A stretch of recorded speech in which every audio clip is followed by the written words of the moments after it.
Again, welcome to Saint-Gaudens National Historical Park. My name is Newton. I'm a ranger here. Before we start today's Juneteenth events, I wanted to just, again, welcome you here and give you some context to this place and this sculpture behind me. This was the home of Augustus Saint-Gaudens, a 19th century sculptor, and where he was living and working. But we also have the chance to sort of travel across the country and see many of the monuments that are still there, our own versions, our own recastings. And what's behind me is what Saint-Gaudens considered to be his masterpiece, and many consider to be one of the greatest public monuments in the country's history. This is the Robert Gould Shaw and 54th Massachusetts Infantry Regiment memorial. It began as a memorial to the man in the middle, Colonel Shaw, the white officer who commanded the 54th, but over time, the focus and the scope of that memorial grew to include the African American soldiers who fought in the 54th. For most of them, the first opportunity they could have to fight in the Civil War, a war fought over the issue of slavery, where the people who enlisted had the most to gain and the most to lose over its outcome. Today's speech, or today's talk, will be looking at this from a different perspective, specifically thinking about the 54th, the Civil War, and its life afterwards, but thinking about many of the women who contributed to this, whether through supporting the 54th themselves, through memorializing them, and through their own continued march towards equality. The first speaker today in this program, Sculpting Their Place in History, African American Women and Their Contributions to the Shaw 54th Memorial, is Dana Green. Dana Green is a native of Akron, Ohio, is currently completing her PhD at Morgan State University in history. She's also the inaugural Public History and Art Fellow here at Saint-Gaudens National Historical Park. And she will be beginning a role as an HBCU graduate assistant for community engaged programming and digital programming in the humanities from the Billie Holiday Center for Liberation Arts at Johns Hopkins University.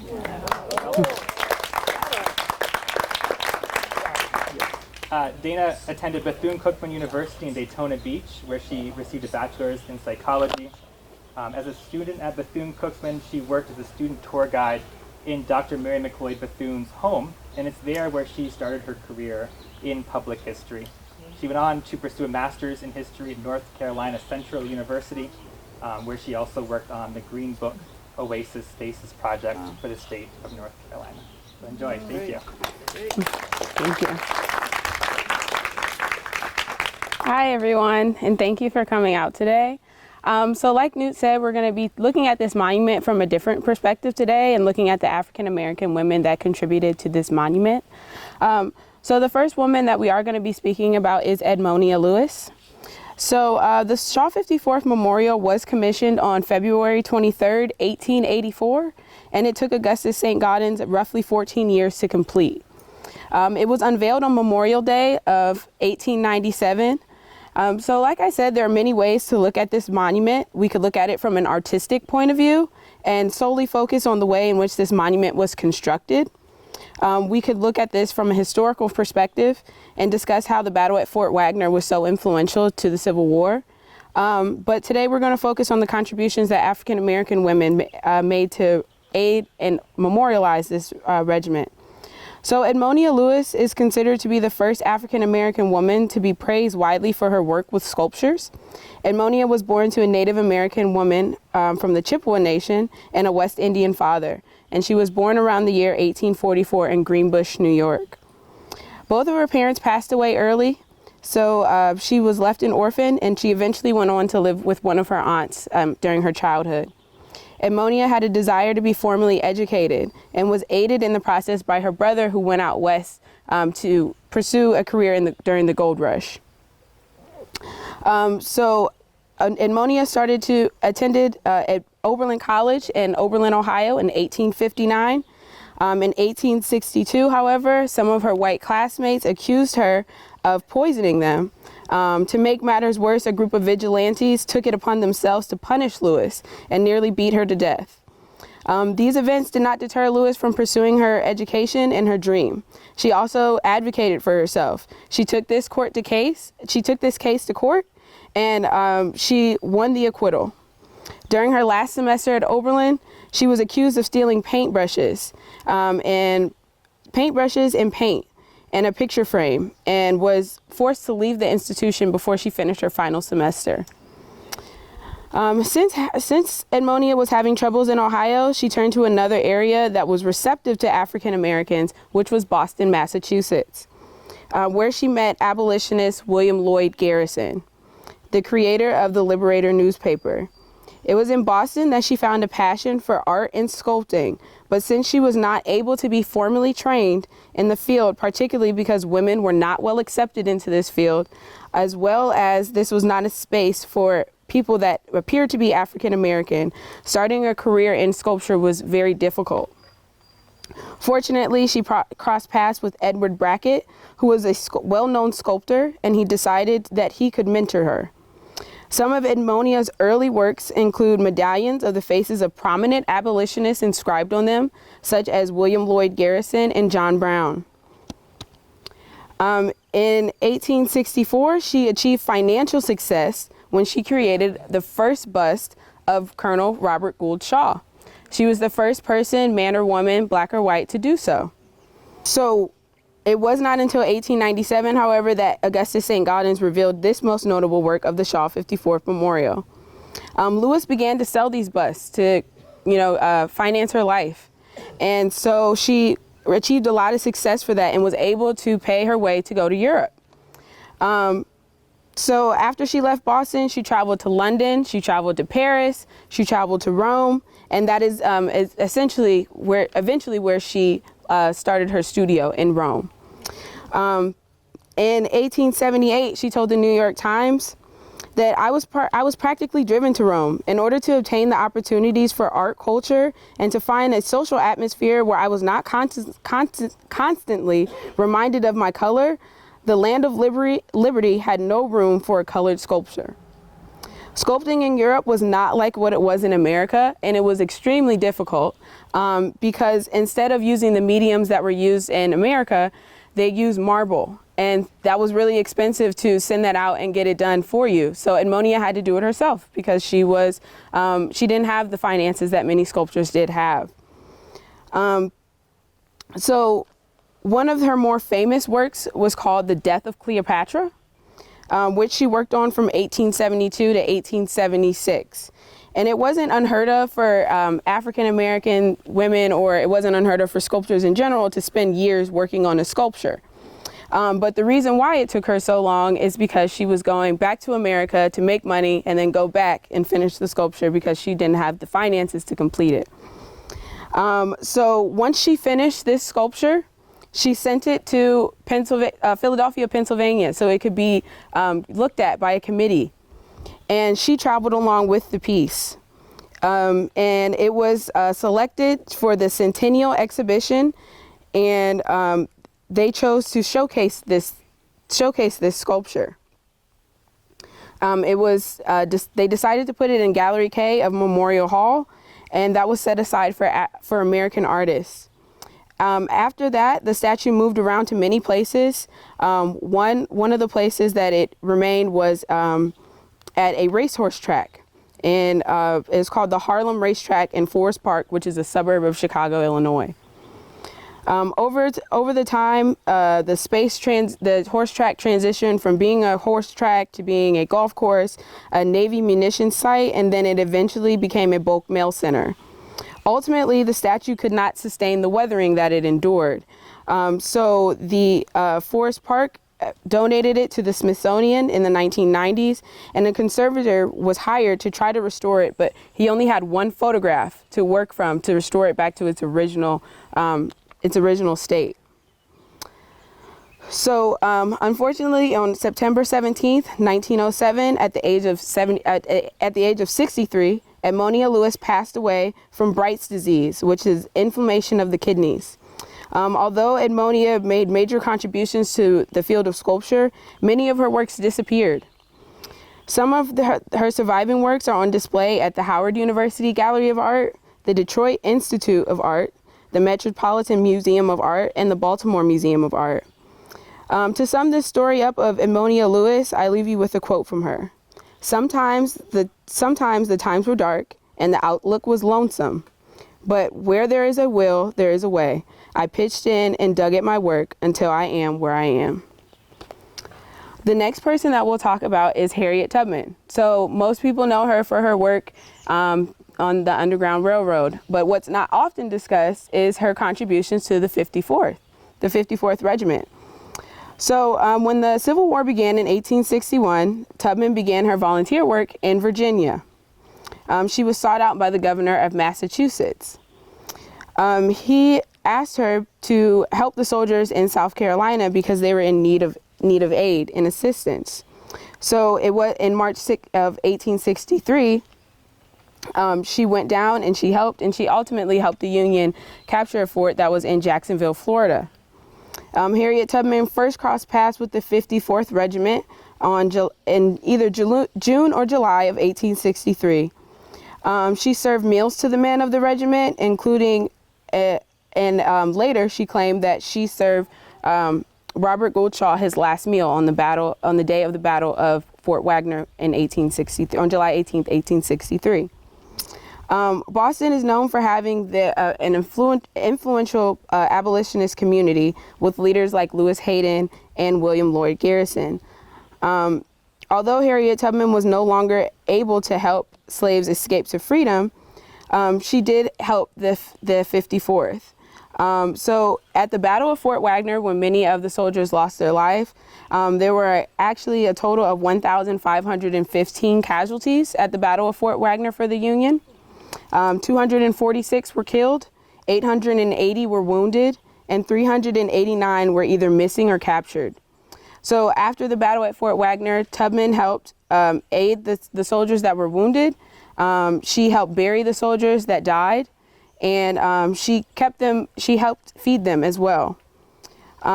So since Tubman worked during the Civil War as a nurse in 1897, she submitted an application for her war service and wanted to receive a pension, which became very difficult. On her pension application, it claimed that she served 3 years as a nurse and a cook in hospitals, and as a commander of 7 to 8 men as scouts during the War of Rebellion. Despite Harriet Tubman's role as the first American woman to lead a military action in wartime, Congress only recognized her work as a nurse when they granted her the pension request. The last artist that we're going to discuss today is Carrie Mae Weems. So Carrie Mae Weems, I'm going to show you some of her artwork. So Carrie Mae Weems is a contemporary artist, and she provides a different perspective to the Shaw 54th Memorial. So she worked, put this photo up first. So she worked from this photograph that was taken of the Shaw 54th Memorial in Boston. She uses these pictures to talk about the tangled web of history, revealing a more complicated narrative that speaks to the country's long and painful history of racism. So one of the picture that is this picture here was taken by Richard Benton, and so Carrie Mae Weems took this picture and she put her own words on top of it. So Weems cropped and printed Benson's picture in red and covered it with a sheet of glass, etched in the words, square-toed and flat-footed. We came walking out of the wilderness in 2s and 4s, heading north toward industry, toward hope. By focusing on the soldiers, Weems diminished the heroism of Colonel Shaw, who towers above the sculpture and instead celebrates the African Americans that were members of the 54th. Recently acquired by the National Gallery of Art, it consists of 7 colored photographs, each framed with glass, several of which are etched with Weems' poetic words. So what Weems has said about her artwork is that it underscores a great history of relationship to the Civil War. Then my invention within it becomes a 3rd or 4th layer, and then you will ultimately have the narrative change. So this is another picture from Weems' series. Jet black or Indian red, our scale of values differs from that of the world, which we have been excluded. So another photo that I'm going to show you is the original photo that Edmonia Lewis did of Augustus Saint-Gaudens. This was her sculpture of him. And so it's pretty similar to what Saint-Gaudens did as well. And so Edmonia Lewis sold these in order to finance her trip to Europe. This is another photo that we have of the actual dedication of the 54th Regiment. Augustus Saint-Gaudens dedicated this monument in 1897, and these are actually members of the 54th that were there at the dedication on Memorial Day. And so it's pretty, the monuments are very similar. There's slight differences, but not too many differences that appear to the naked eye. We also have some actual castings of the men that are behind the horse that you won't be able to see. So that's one thing that is interesting about this monument, is that Saint-Gaudens made every single row at least 4 wide. Even though you don't see all of them, we do have castings, and you'll be able to see what those men's faces look like after, behind the horse. So to actually get these men, all these men, their faces are different. No one's face is exactly the same. So Saint-Gaudens actually hired 40 models in New York and stopped them outside of the train station and asked them to come to his studio and sit and pose for him, because he liked to work with live models. But when the African American men came to the studio, they were frightened because they saw arms and they saw legs, and they thought that Saint-Gaudens was trying to dismember them. But they were like, no, I just want you to sit, and I want you to be here so that I can, sculpt your faces. So Saint-Gaudens used different aged men, from young to old, because that's how the actual regiment looked. We have another photo of a soldier. So the soldier, his name is Henry Trotter. And in the photo, he looks very young. In the photo, he's actually 13 years old, but he lied and said that he was 18 so that he could fight in the regiment. So he did actually survive the Battle of Fort Wagner, and he went on to be a pastor of Mark's Episcopal Church in New York City. His son actually published his works and memories, entitled it The Old 54th Regiment, and a series of different bulletins that he created. So we're going to bring out the different castings that we have of Saint-Gaudens so that you guys can see what the figures look like behind the horse. So if you want, you guys can come up and look at this table and see the different faces that are part of this sculpture. Do you want me to talk about how they were made? Yeah. Okay. So what you're seeing at here is not something created by Augustus Saint-Gaudens per se. This was created by a sculptor in residence here several years ago, who got permission to create recastings of the soldiers who were hidden behind the horse that we wouldn't typically see. But they exist in the sculpture. So these are typically not brought out, but we wanted to bring them out today as we focus on these these stories, on this question of who is memorialized and how. And so we really wanted to show some of these hidden figures, because many of the soldiers were not always remembered. This monument stood alone as a commemoration to African American service. How do you know who was behind the horse? If you climb back there, you can get those castings. That's what he did. There's behind a it. spot Yes. between. Cast him from the actual sculpt. Yeah. You can kind of see from this angle a little bit Stand right the there. faces, but you won't be able to see all 4, but you can see that they do have faces back there. Yeah. It didn't look like there was enough room. Yeah. Do you want me to move into this poetry thing? You let me know. Oh, when yeah. you're ready. Yeah. And then also the angel is holding a poppy, which it signifies death. And so even though this isn't actually them walking to the battle at Fort Wagner, this is them walking through the streets of Boston. So it kind of just signifies like their sacrifice that they were making and giving up their lives to fight in this battle. Do you have any Can you tell us anything about the battle, what it was, and members of the regiment? Yeah. yeah? So the battle at Fort Wagner, the site no longer exists because of erosion. It was off the coast of South Carolina, and so they wanted to penetrate a major fort. And this was the second battle that they actually got to fight in. But the soldiers had to advocate for their weapons. They had to advocate for shoes, and so ultimately these men were never paid and compensated for their work. Because they initially signed up under the implication that they were going to be paid $13, but they decided the military wanted to pay them $10.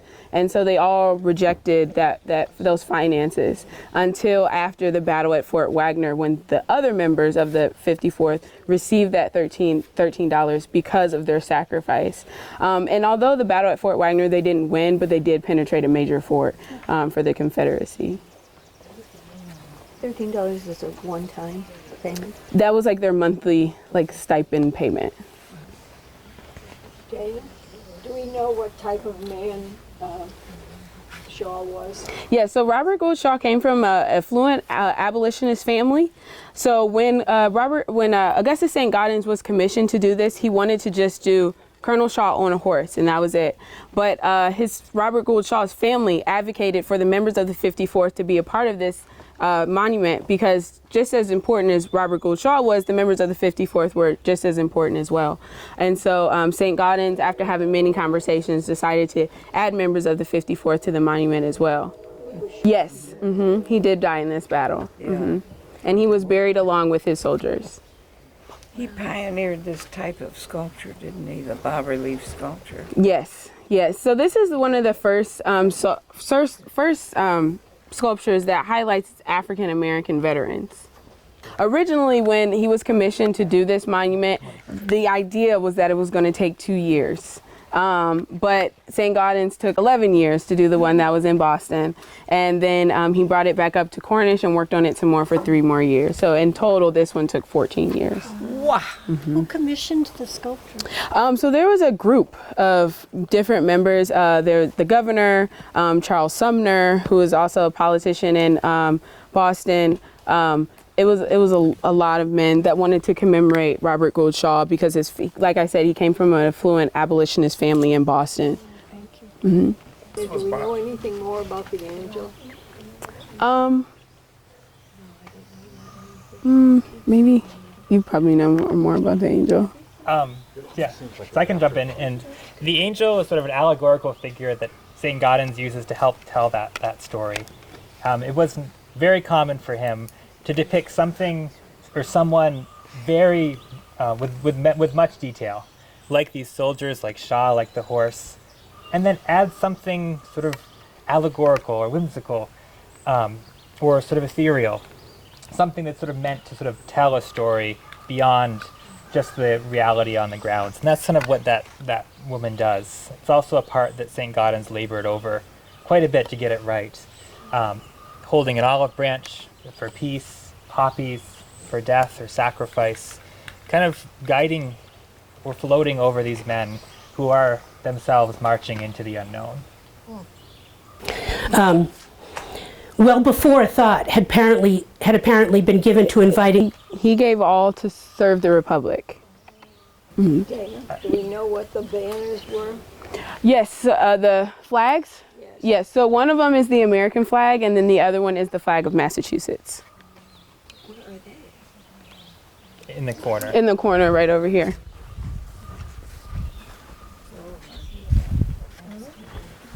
So, You know, did they have a number of battles before they got to South Carolina? No, they only got to fight in one battle. Only part of the regiment fought in a battle where they went with another Union soldier and kind of like took over this city in rural Georgia. And Colonel Robert Gould Shaw and the commander of that troop didn't really get along because Colonel Robert Gould Shaw kind of felt like it was not necessary because there weren't many people in the city. And so he kind of ventured off, and then they were able to fight in the battle at Fort Wagner after that. So after that, they had like their weapons and things. So they were able to fight in the battle at Fort Wagner. But this was actually their first battle. But most of them lost their lives in it. I might help a little contextually. The 54th was reconstituted after Fort Wagner. It obviously needed a lot of replacement, and the 54th went on to fight, not under the command of Shaw, but subsequent commanders, and particularly the Battle of Olustee in Florida was a famous effort to save the Union Army. They were the rear guard. The 54th had to replenish its ranks, and it drew a lot of young men and older men from New Hampshire and Vermont. If you look at the roster post Fort Wagner, and in my town of Woodstock, Vermont, there are a dozen members of the 54th Massachusetts. Of course, these small New England states didn't have a black population that was large enough to recruit their own it was called the U.S. Colored Troops, create their own regiments. So they joined the 54th Massachusetts and then fought subsequently throughout the war. So many thousands of African American men rotated through the ranks of the 54th by 1865. Fort Wagner was their first action, primarily the first action, was part of the siege of Charleston.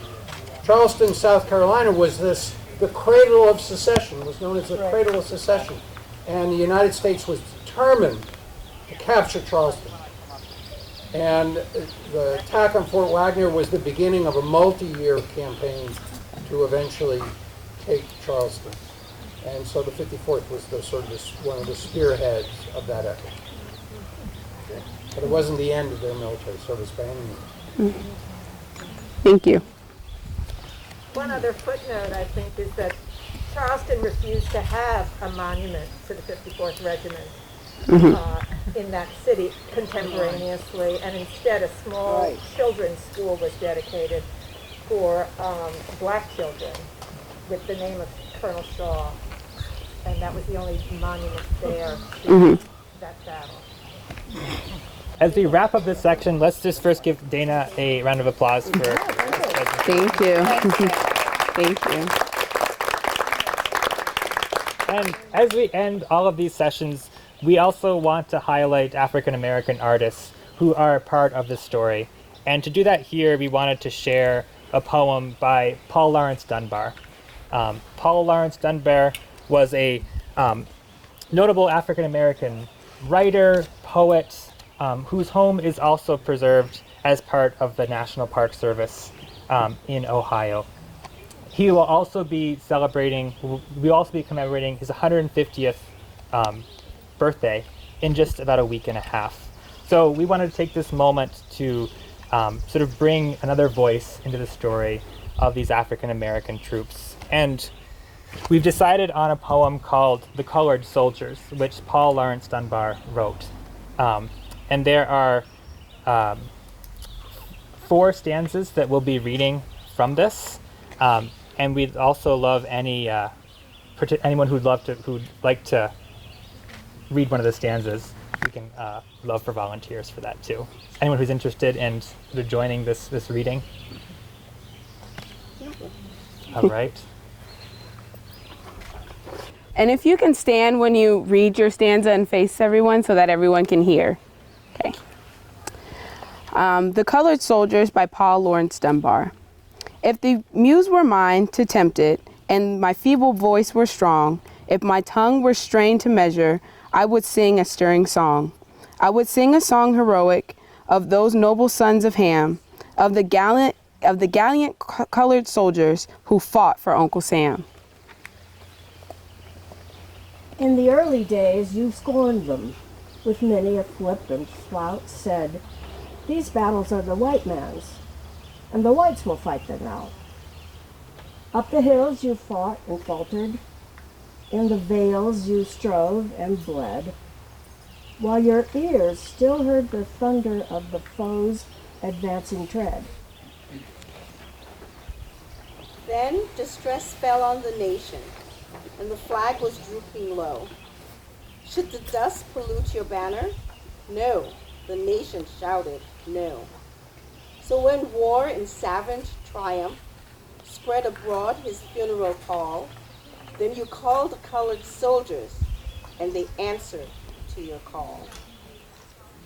And like hounds unleashed, and eager for the lifeblood of the prey, spring they forth and bore them bravely in the thickest of the fray. And where the fight was hottest, where the bullets fastest fell, there they pressed unblanched and fearless at the very mouth of hell. They rallied to the standard to uphold it by their might. None were stronger in their labors, none were braver in the fight. From the blazing breach of Wagner to the plains of Aluzi, they were foremost in the fight of the battles of the free. Yes, the blacks enjoyed their freedom, and they won it dearly too. For the lifeblood of their thousands did the southern fields bedew. In the darkness of their bondage, in the depths of the slavery's night, their muskets flashed the dawning, and they fought their way to light. They were comrades then and brothers. Are they more or less today? They were good to stop a bullet and to front the fearful fray. They were citizens and soldiers when rebellion raised its head, and the traits that made them worthy, those virtues are not dead. And their deeds shall find a record in the registry of fame, where the blood has cleansed completely every blot of slavery's shame. So all honor and all glory to these noble sons of Ham, the gallant colored soldiers who fought for Uncle Sam.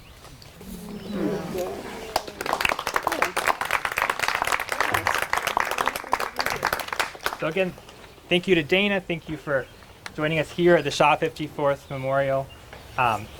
We will next be sort of taking a break so you can have lunch and sort of see some of the places on your own. Lunches for those who are signed up through the Black Heritage Trails formal tour will be just outside the Visitor Center for you to grab. We'll be meeting at 1 o'clock at the Little Studio, which is just on the other side of this hedgeroom. You'll see everything set up there. And there we'll be exploring more of the community's response, the African American community's response to the Shaw 54th unveiling through the press, through their experiences, and then we'll be looking at more ways that this has inspired art as well. So we'll stick around. You can have one more chance to take a look at these castings, and then you can grab your lunches in just a couple minutes outside of the Visitor Center if you've ordered them. Thank you.